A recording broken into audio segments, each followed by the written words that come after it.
नमस्कार, आप देख रहे हैं आज की खबर। मैं हूं आपके साथ रागिनी सिंह। भारतीय निर्वाचन आयोग ने उड़ीसा, राजस्थान, बिहार, उत्तर प्रदेश और छत्तीसगढ़ में उपचुनावों की तारीख की घोषणा कर दी है। इन राज्यों में होने वाले उपचुनाव भी गुजरात और हिमाचल में विधानसभा चुनाव के साथ ही अगले महीने होंगे। मतदान 5 दिसंबर को और मतगणना 8 दिसंबर को होगी। इस उपचुनाव में सबकी निगाहें हैं, क्योंकि यूपी की लोकसभा सीट मैनपुरी और रामपुर विधानसभा सीट पर होने वाले उपचुनाव पर होगी। आपको बता दें कि सपा संरक्षक मुलायम सिंह यादव के निधन के बाद मैनपुरी सीट खाली हुई थी। वहीं भड़काऊ भाषण मामले में सपा नेता आजम खान को 3 साल की सजा के बाद सदस्यता रद्द होने के चलते रामपुर विधानसभा सीट खाली है। दोनों सीटों पर सपा के गढ़ के रूप में जानी जाती हैं। दोनों पर कड़ा मुकाबला होने की उम्मीद है।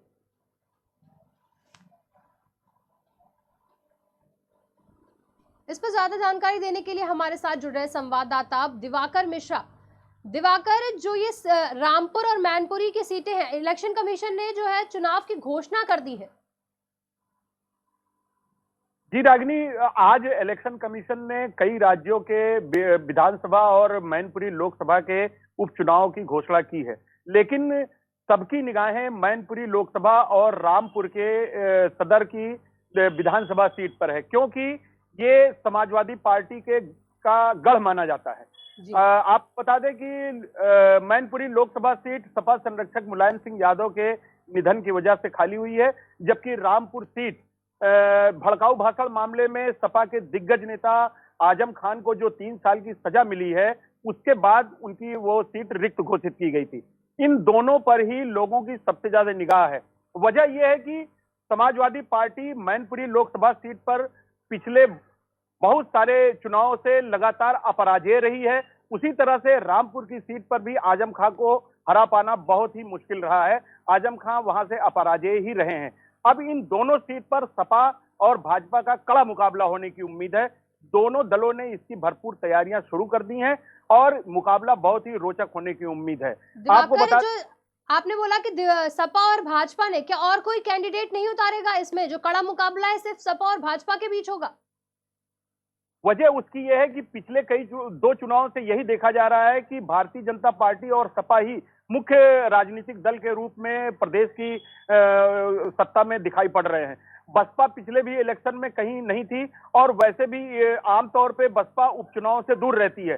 पहले भी उपचुनाव में बसपा नहीं भागीदारी की थी। हालांकि अभी दोनों दलों में से किसी ने अभी अपने कैंडिडेट घोषित नहीं किए हैं, लेकिन मुख्य तौर पे लड़ाई भाजपा और सपा की ही मानी जा रही है। रागिनी, दिवाकर, दोनों जो सीटें हैं मैनपुरी और रामपुर, उस पे सपा का राज था और अब दोनों ही सीटें खाली हैं, तो सपा से कौन से कैंडिडेट उतारे जाने की उम्मीदें हैं? देखिए, मैनपुरी लोकसभा सीट की बात करूं तो समाजवादी पार्टी के परिवार से ही किसी को ये यहां से उतारे जाने की उम्मीद है। मुख्य तौर पे यहां से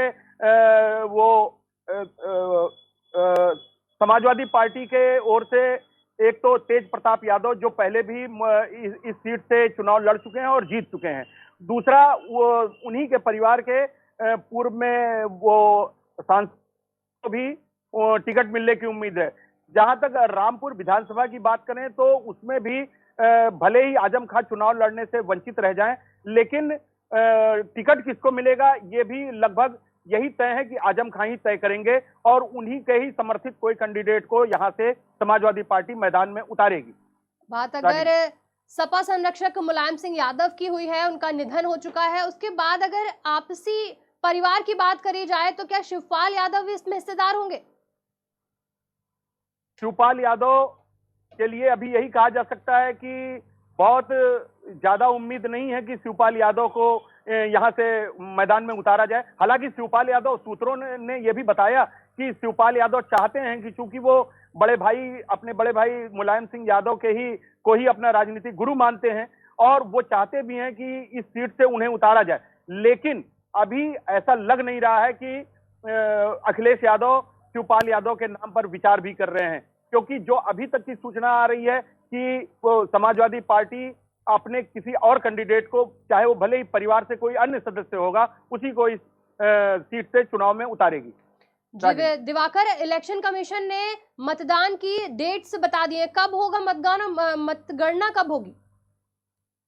जैसा आपको पता भी है कि ये चुनाव गुजरात और हिमाचल के चुनाव के साथ ही होंगे। 5 दिसंबर को यहाँ वोट डाले जाएंगे और मतगणना 8 दिसंबर को होगी और उसी दिन शाम तक रिजल्ट भी आ जाएंगे।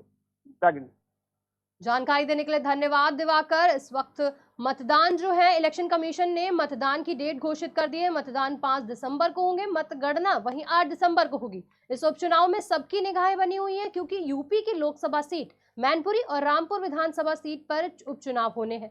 आपको बता दें कि सपा संरक्षक मुलायम सिंह यादव के बाद मैनपुरी सीट खाली है, तो वहीं आजम खान की सदस्यता रद्द होने के बाद रामपुर विधानसभा की सीट भी खाली पड़ी है। इन दोनों सीटों पर बेहद कड़ा मुकाबला होने की उम्मीद है।